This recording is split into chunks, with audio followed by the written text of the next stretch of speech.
players in mind. I am making things up as I am Jason Collins. The proverbial male portion of Married with Clix, and the proverbial as in like the actual male portion of the marriage of Married with Clix, though, you know, I'm not to say there isn't other forms of marriage. And you know what, I'm going to talk myself into a foot in my mouth, so I'm going to just stop right now.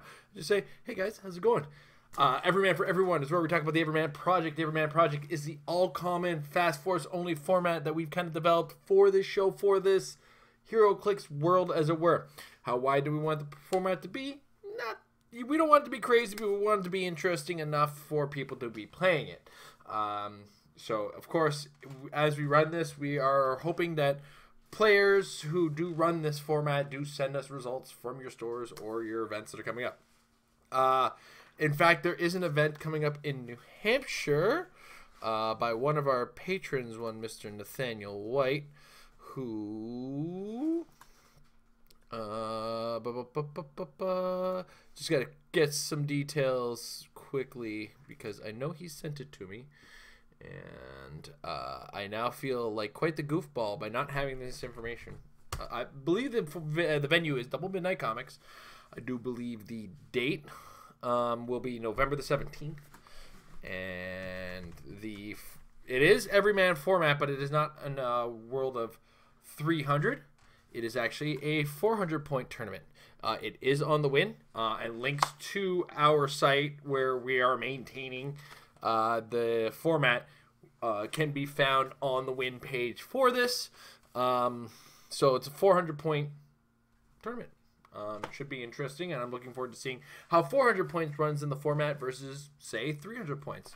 This is valid information, though not necessarily strictly competitive. It is a more casual approach to it, and I'm cool with that. So I really hope the tournament goes well for Nathaniel.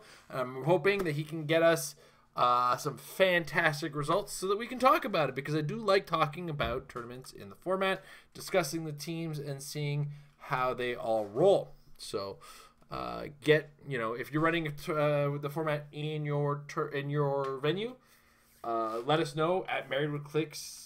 Let us know and email us at marriedwithclicks@gmail.com. My lighting is all weird today. Sorry. All the grays are starting to pick up the light. Usually today is this time of the episode is reserved story time, and that story time this week is very limited, to say the least, because I don't have much to discuss this week. I've spent a lot of time talking about the roots of the format. From now on, I think we're going to reserve this portion of the show, this early portion of the show, for results. So please, guys, convince your judges, talk to your judges, just to run one of these events every so often. And then, when you get a tournament of a reasonable prizing, and you want everybody to have a chance at it, get this one in there. A couple people have raised a question with me in just brief conversation, and it's the idea of the cost to acquirement once you start including teams that include multiples of the same character. So an example of this was that, as a joke, a couple of us were talking about how a team of 6 Sheriff Steve Rogers might actually be semi-viable in the format. Not completely viable. There's so many things you will have to deal with, but for the most part, it is worth considering. And when we talked about it, it's like, so you're telling me it's hard, or it's, somebody had mentioned like 6 Steve Rogers seems ridiculous. It's a lot to acquire. And then you remember, or I had to remind them, they're commons. I've probably got 6 sitting upstairs by accident. You can probably borrow enough if you're really hard up. So it's one of those beauties of this. We got 6 that just we did get 6 at WKO. No, we got 5. 4, because 2 of them were not in my packs. Otherwise my team would have been much better. Yeah, so this is one of those things. If multiples of a character are a challenge to acquire, then that means the format has picked up, and that's not my fault. It actually would be directly my fault, wouldn't it? All right. But since this week we don't have much to talk about, I'm going to spend a little bit of time talking about figures that players in the chat want to discuss. And Edward Sheldon of the Starting Over podcast has decided to drop a bomb on me, and it is the Fast Forces Xavier School Cyclops. I'm going to crack him at 75 because we're basing the team around him. All right. So he's got that XFactor trait, which is when this character hits with an attack, modify damage by +1 for each 5 in the attack roll. Cool. He's an XFactor and X-Men, and he's got a special attack power. Range combat expert, probability control, but only to target Cyclops' attack roll without a 5. So your Cyclops is able to try to get the 5. A pretty solid start on the team. All right, so let me clear out my competitive team because that's no good for us. Let's go to HC Realms and see what's up. So we're starting with the Cyclops. Where do we go from here? So we can start with one of the two themes, which would be XFactor or X-Men. I think X-Men is the safer one, though XFactor is not lacking. If we go modern, we go any rarity and common. We also can't... No Moiras. All right. He's now telling me not to do it with Moira. He's adding rules, which... He's adding rules, and he's screwing up the entire thing here. Good night, Amber. All right. So what are our options? What did we have? We had the X-Men team keyword, right? So obviously, the main force X-Men characters would be available from the Fast Forces. Moira McTaggart is not available because somebody is making rules now. Ex-students, ex-trainees, the Cuckoos, Anole, Hellion, and Mystique all become options. Cable. Oh, look, here we go. Cable. So now we got 2 probs for Cyclops alone. And now we can possibly try to move around our Cyclops. Possibly with some TK. We can go for the cheap TK maintaining keyword. Without, well, I appreciate you trying to prove that I'm the best, but I have gone at great lengths to say that I am not. But thank you, Edward. The ex-student offers up some TK. There is a valid option at 25 points to TK guys around. The Cuckoos vary in their psychic types of things. We can get that at 50 points with willpower, so we can actually move our Cyclops as well in 2 different turns. Plus, these Cuckoos have this obnoxious end of dial nonsense. So now this Wolverine here is the beauty of him. Look at this dial. This is a 70-point character you got to do this much damage to. He can tank it with his face. And I think we can just save these last 35 points and slap on a proper 25-point X-student. That leaves us 10 points. Now, technically, we could go into the back end, grab some X-Men IDs if we want. We're going to have to pay points for them because we're not using Moira. So we could go dig into the cheap end of it. We could also throw some suited henchmen or some thugs in there to fill out those last 10 points. And, you know, we're still maintaining a theme team. And we'll end up with 4 theme team probs in addition to the 2 characters that already have prob, though Cyclops is limited in probability control only on himself. So, I'm just generally... I mean, Cable's pretty capable of moving himself around and doesn't need the X-student per se. So the Wolverine would probably get more use out of it. The only problem I have with the Wolverine is that he's absolutely absent move and attack. He is absent... what is it?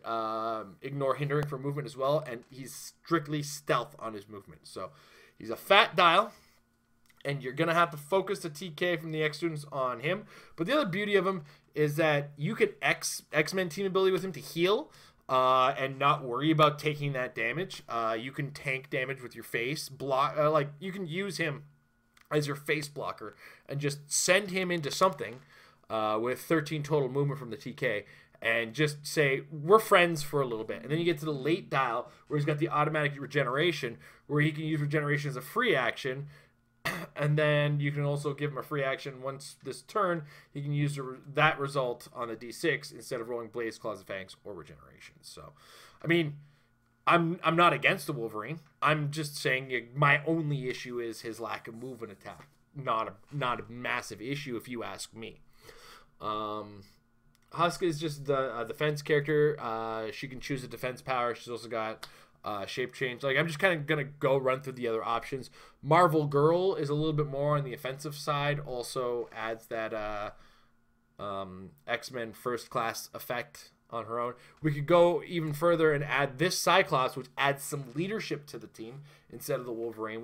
We'll gain another 20 points. It gives us 30 points to work with. We can throw another X-student or an X-trainee as well if we want to go in that route. You can get a hypersonic X-trainee. You can get a what is that? Range combat expert with 6 range if you so desire, or close combat expert, charge super strength on that. Or you can just go with another X student and just go different from the TK. You could go aim for support, say, or plasticity poison is a pretty obnoxious combo, or mind control. All of these are very good options as well. These are just alternatives to the Wolverine should you so choose, because you do open up some more points if you go in a different route per se.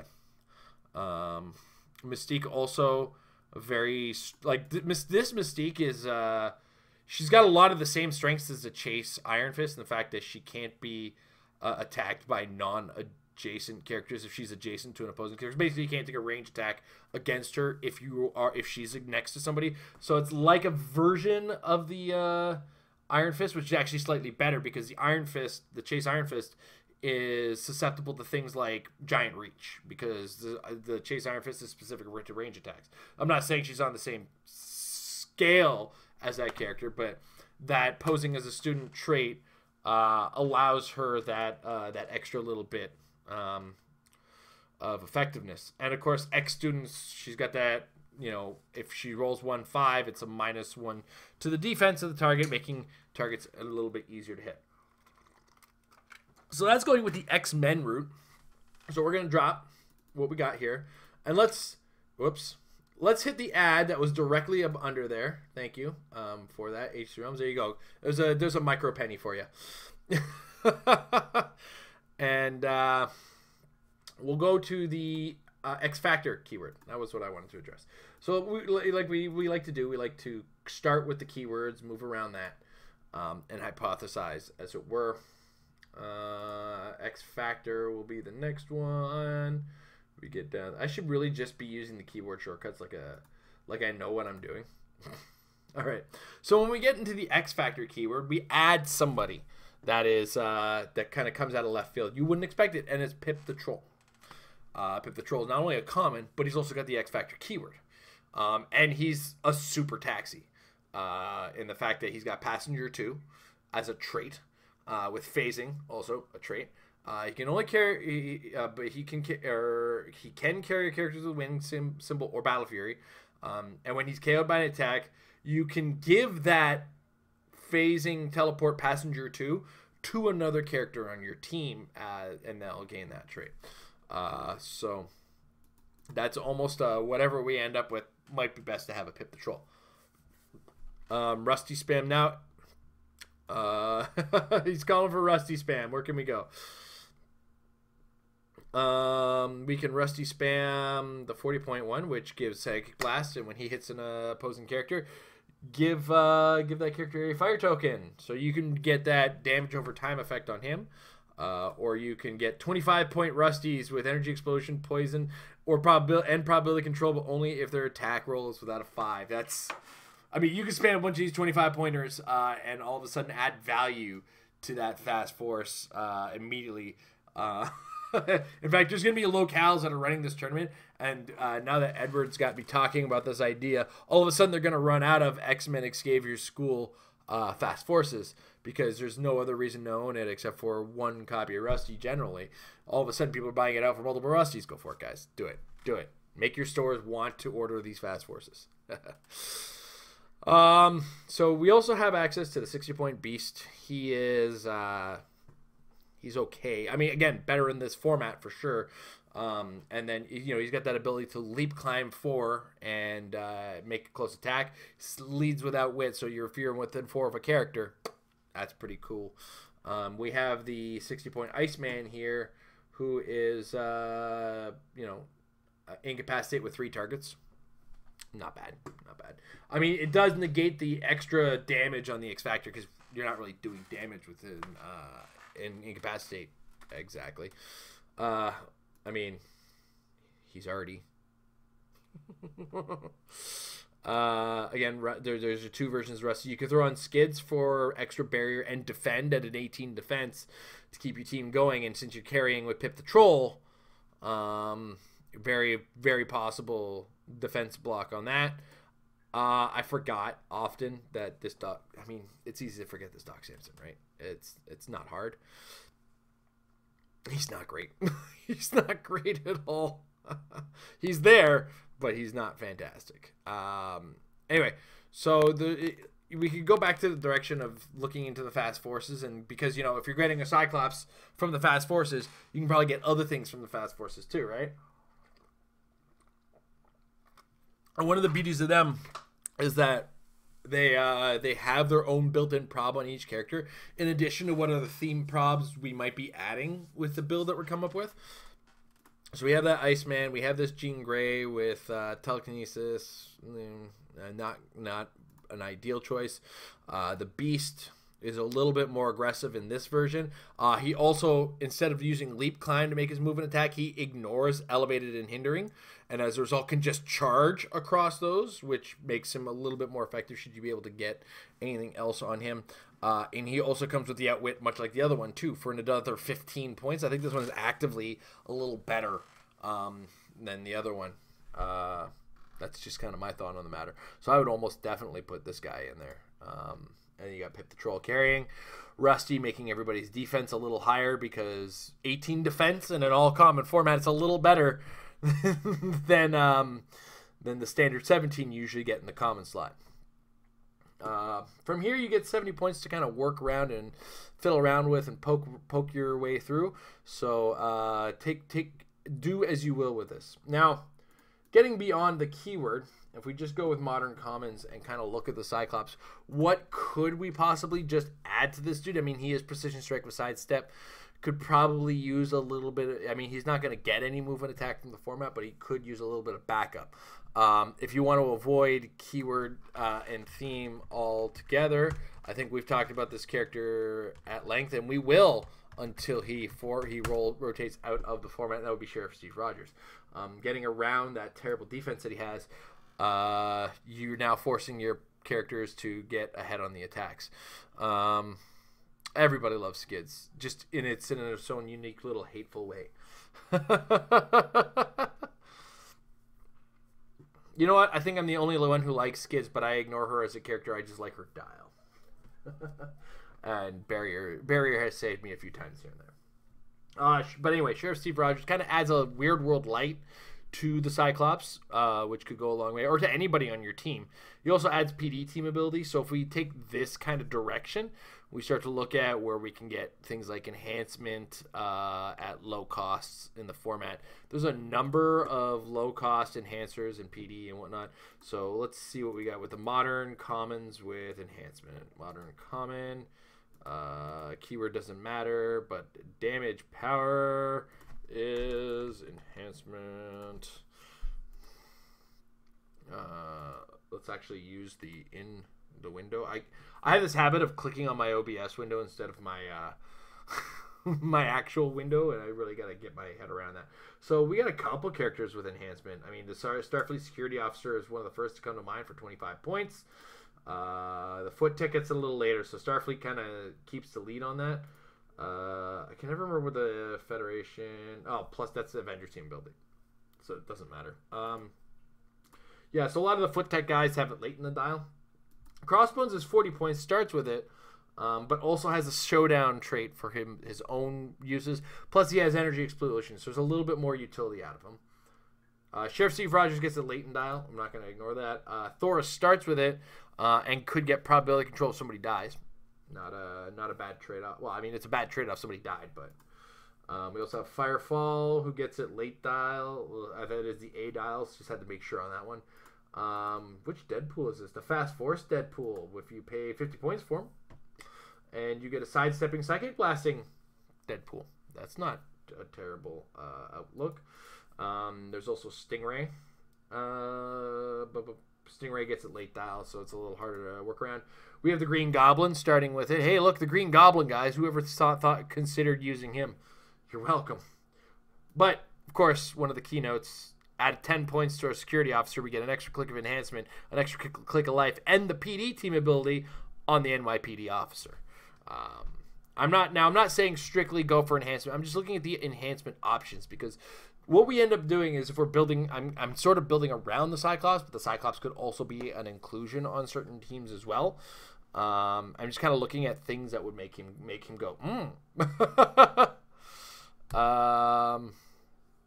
Yeah, and Happy Little Hero Clix has just asked if I'd be interested in Everyman game at Port PAX on Sunday. It would depend on my driver's schedule. I have to ask them, but I will say tentatively yes.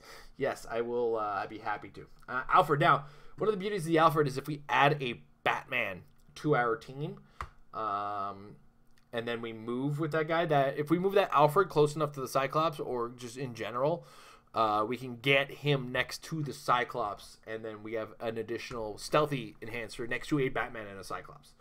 So, I wish, unfortunately, up to date, these are not modern legal, but Henry, I'm so glad I made this format after Henry existed. Oh, man. Okay. Sorry, I should not be looking at my phone like a goon. Okay, GCPD officers, similar in vein to the NYPD officer, except they get the same number of clicks of health. They move to empower late dial. They are 5 points less with the same number of clicks of health. It's almost power creepy. Almost. They lack willpower like the NYPD officers do. All right, next we have Commissioner Gordon, who has enhancement in leadership, and he can only use each if no other character has used it. So it's okay. He's pretty good. He's not mind-blowingly great. Oh, here's a character that hasn't come up in conversation in the format yet, and that is Black Lightning. Running shot, outsider team ability, and enhancement, willpower, and that arc lightning ability with incapacitate with 3 targets. When he does after action resolve, you hit each target that was hit with the incapacitate takes 1 penetrating damage. So you could potentially do, on a good turn or with the right targets, 6 damage with just an incapacitate if the clouds are clear, the sky is clear, and all 3 characters were lacking in some form of willpower, and all 3 characters didn't have invincible. Why do I even bring up invincible in the format? The World Breaker exists, guys. The generic World Breaker does exist in this format. We cannot ignore its existence, and he does have invincible, and on 2 clicks of his dial, it is unoutwittable. So don't forget that. And then we have Harvey Bullock, who I don't think even starts with it, and just should never be used. How do they make Harvey so bad? Like, he used to be one of the better versions of a GCPD character, and then somehow in the last 2 sets, the last 2 sets where they featured Harvey Bullock, he seems to have gone backwards in utility. I don't know. Maybe that's just me. Maybe I'm missing something, but yeah. Anyway, so if I was to go with some form of enhancer to just help this team add to that PD team ability, I would probably just add a GCPD officer. That would be a solid choice. And I mean, if you need to be maintaining the 17 defense with the Cyclops, where are you in the dial? You're pretty late in the dial. But, you know, those 2 clicks with 16 defense, you could really use the 17. And that, you know, that 17 with defend could come in handy. And you might, you know, if you happen to be stuck in a situation where you are in close combat in a late game and somehow this GCPD officer's in power will come to question. So now what we're kind of forming here is a team that's very weak to energy explosion. So we have to be aware of this fact. So we might need to distance ourselves from this particular idea, but not completely.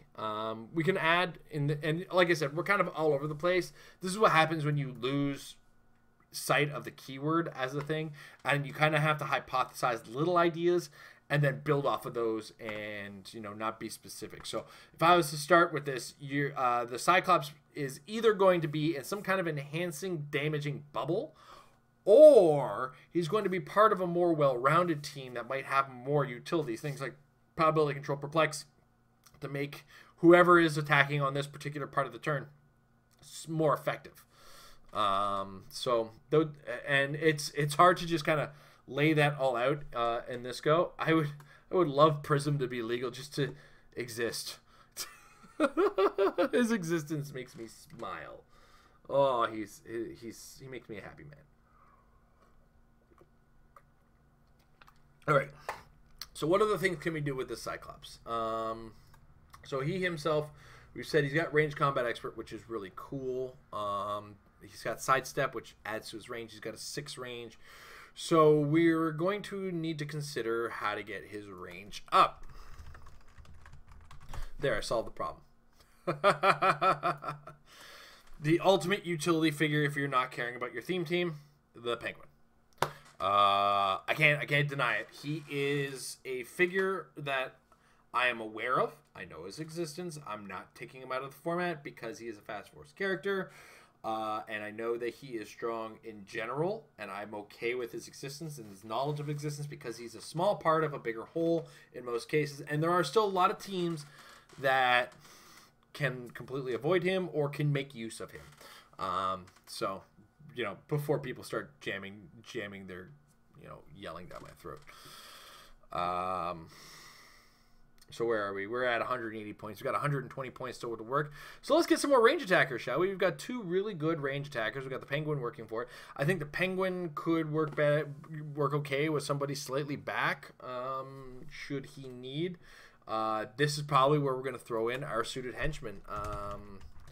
Because 5 points to keep the Penguin triggering? Why not? Okay. I mean, 9 attack against 16. Okay, well, it's not great, but we're trying to keep the thing flowing. If you really need it, we could get like a bigger attacker. What is the Thug? The Thug from Superior Foes of Spider-Man. He's a 9 attack too. So suited henchman is still just fine. Just fine. It's a free action. You know what? I'm gonna do this. I've clicked on it like 8 times. Like it's so. All right. So what have we done here? We've kind of created a range solid range attack base.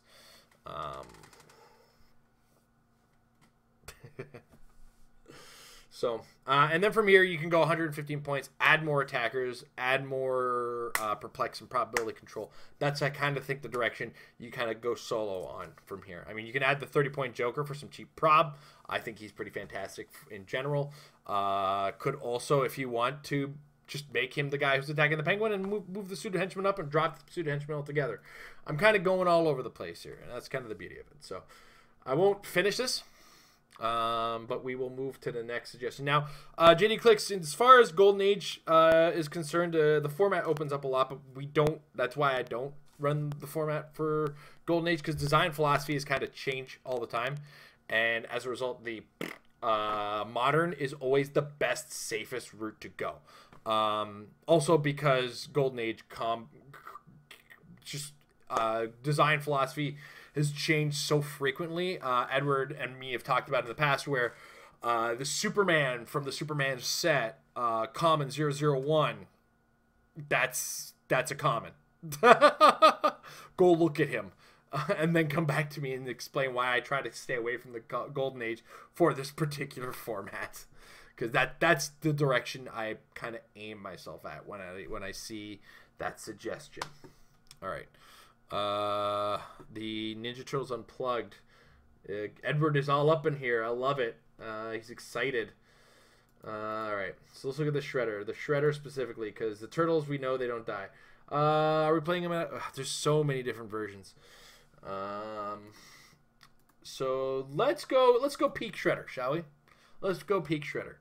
And we'll go with the 150-point version of the Shredder. Okay. Sorry. Just got to get my eyes refocused here. I need to get my eyes checked again soon. Hopefully I can go before I get out to Worlds and get new glasses before then. Let's keep my fingers crossed on that. All right. So at 150 points, the Shredder is a tentpole. That's what we're aiming for with this. So when we do that, we got to protect our investment. We have to add Shredder illusion. We kind of have to. Now, unfortunately, we have to pay for it for this one because this is not the main set one. The main set ones are rare. Can't use them. But what is it? For all characters with this trait, whenever a friendly character within 6 squares named Shredder would take damage, you may reduce that damage by 1 in addition to any other effects that reduce the damage. If you do, after resolutions, deal 1 unavoidable damage to a friendly character named Shredder or Illusion. So if somebody does happen to ping you through the impervious on the dude, Shredder Illusions. So that will protect your investment. Now, yes, there are 2 stop clicks in this style. Click 2 and click last. And both of those clicks also come with impervious. Very, very solid protections. But one, a little bit of extra insurance on this dude can't go wrong. In addition to which, it gives us a base to start with our Foot Clan team. So we stick to commons, we stick to the Foot Clan. Common. And this guy kind of functions in a similar manner as far as concerns go to the Loki that we talked about a little while ago on the Fast Force Loki. He is a dude that is hard to kill. This is going to be another guy that you're kind of focusing your hard to killness on. The Foot Clan's under F, Jason. All right, now you kind of stuck in Ninja Turtle land if you're playing on the Foot Clan, but never fear. Common slot is full of foot stuff, including a Bebop and Rocksteady. So these are the fast forces from the Shredder Returns. I believe these are the ones that come with the bystanders.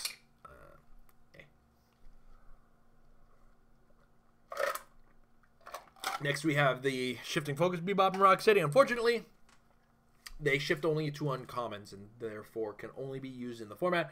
But hey, we have this whole stop click thing going for them. So why not add both? Because what have we now done? Bebop is our close combat. Rocksteady is also our close combat. They're both the close combat versions. The Shredder is already our range combat dude, if I remember correctly. Yeah, well, he's 4 range with sidestep. Precision Strike and Quake. When he uses Quake and targets more than one character, hit characters deal 3 damage instead of 2. So if we're going for a Foot Clan, I kind of just make a hard to kill team. That would be the direction I aim. But then you could also, I mean, this isn't the only way to go hard to kill. We can probably drop the Shredder Illusion, as the Shredder itself is very well protected with its stop clicks, or we could drop our Bebop and Rocksteady and we start forcing people to possibly kill multiple dudes with these foot soldiers. The axe, boomerang, foot soldiers are. So the axe one is got blades, claws, and fangs with an 11 to 12 for critical hits, and the boomerang is, if it misses by a range attack by 1 or 2, you can re-roll the attack roll. Their stats aren't fantastic, but it's this swarm at the screen edge trick that they have. When foot soldier would be KO'd, roll a d6 after and add the number of other friendly characters KO'd this turn. If the total is 5 or more, instead turn this character to click number 1 and place it in your starting area. So it might not die on a 5 or 6. Or if other guys die, it will get better, like your Shredder Illusion possibly. So what are these guys? These guys are 15 points too, so up for consideration. If we go to as far as the Heroes in a Half Shell, these ones are a little easier to kill because I believe these are the human ones. Yeah, the first set had something very similar. There's more of these robots trait on the same kind of principle of 5 to 6. They don't necessarily die. Unfortunately, they're not going to be legal because they are Golden Age. So the Shredder Returns ones, these are the more stealthy ones, the invisible tech. Give them a power action, place an invisible token on the card if there isn't one already on it. While there's an invisible token on the card, foot tech can't be targeted by non-adjacent opposing characters and modifies its defense value by +2. When it attacks or is attacked, after resolutions, remove the invisible token. So they're a little harder to get your hands on. That's their key. So really, if you're looking for not necessarily going to die, you start loading up on these foot soldiers with axes and boomerangs. If you want to go with the other keyword, that being the martial artist, I believe this one sticks with that, so we can stay there. Martial artist was the other keyword. So we go to advanced search. Sorry, I'm like clicking things all over the place because I'm doing that thing I do where you don't usually see me doing this behind the scenes, and I am doing it right now. We go with the martial artist, common modern figures. And you'll find, I think this one, this is a keyword that ebbs and flows similar to soldier, where all of a sudden there's a bunch, and then another all of a sudden there's none. And it's a weird one because one year they'll have range, the next year they'll have no range, and then another year they'll have a taxi for some reason, and that taxi is gone. It's a weird abusive relationship with a keyword, to say the least. I'm just kind of glancing briefly to see if anything stands out as a taxi for the team, because that's another thing we didn't address with the Foot Clan. The Foot Clan will not have taxis.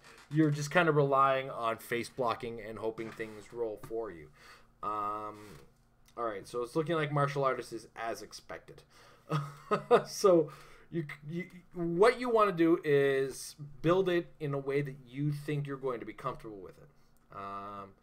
And we got a prime in there, which is unfortunate because I keep looking at it.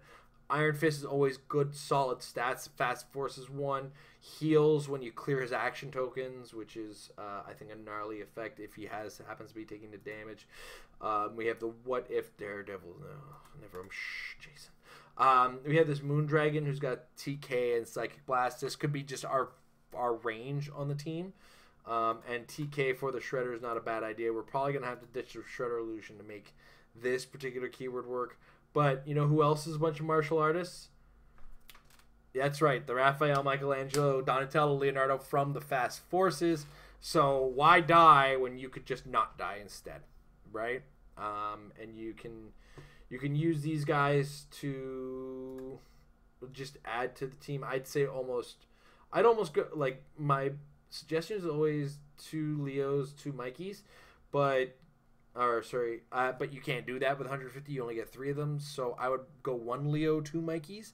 I believe the Shredder has some form of leadership to start. He does, so you're already double leadership rolling, and you're just kind of walking your way up and people are just going to have a hard time killing you on the way up. From there, Shredder, much like anything else, you can build with extra probs in mind, extra perplexes in mind. It's 150 points. Like, it's most of your team, so if you're not going with the keyword route, you're probably just protecting the crap out of it. So, all right. It's been about 40 minutes, which is a pretty good chat time for today, considering we didn't have story time like I usually do. Edward, thank you very much for your input today. It kept the show going this week. Of course, if you are running an Everyman format tournament, I want to hear about it. Happy Little Clix wants me to play with him, and if I can get a game in with him at PAX on the Sunday, or even on the Saturday, who knows? Things go crazy, and who knows what hotel room situations are looking like, and maybe I can get you in our room, and you can play a game, whatever. We'll figure something out. Come talk to me while we're at the event. It's going to be a hectic weekend, but I'm sure we can squeeze something in. You pack an Everyman team just in case. I will pack an Everyman just in case. And let's not even talk about what we're playing. Let's just go in there and be blind about it and say, okay, let's go and see what happens. And I think that would be a lot of fun. Heck, we'll even film it. And we'll put it up on the channel and kind of take a week and make Everyman a discussion about that. Maybe I'll go play by play on how we do. I haven't decided all these things yet. I'm kind of making this up as you go because on my lap this idea came up. So as always, guys, if you're running an Everyman format tournament, please email us at marriedwithclicks@gmail.com. We want to hear about the event so that we can talk about your events. We will talk about the event, plug your store, all that kind of stuff. The judges, whatever. I want to talk about this format as much as possible because it's still very early stages. We're still developing it. And, of course, check the link below if you have an event that you're running yourself. That said, I want to take a second to thank our patrons over at patreon.com/marriedwithclicks. Those guys always get to have a lot of fun with us on the Discord and the patron hangouts. And we just got a new patron out there, and that's going to help us a little bit in the future. So check us out. Again, patreon.com/marriedwithclicks. Also, check out our sponsors, Majestic, ccg.com/apex-insiders. If you're looking for the more competitive side of games, not necessarily the Everyman format, but the competitive side of the game, check that out. There's always great minds from some of the best in the game sharing their ideas on the $3 a month site, but also regular postings on the free site, including my nonsense about the WWE set coming up. I enjoy this, guys. I enjoy all the fun that we have on the channel, and I enjoy talking with everybody about this game, and I love talking about this format. I'm really hoping that people can run with it. And yes, thank you, Edward, for giving me some ideas this week to run around, because I was a little unprepared this week for what I thought was going to be a little bit more of a exciting week to discuss things. We're kind of running out of that. We've talked about all the danger figures, as it were, so it's time to start talking about the figures we want to build with, and I think that's going to be the exciting thing going forward. But as always, the philosophy here, the Everyman format, and on Everyman for Everyone, always remember, when everyone's special, no one's special. Have a good night, everybody.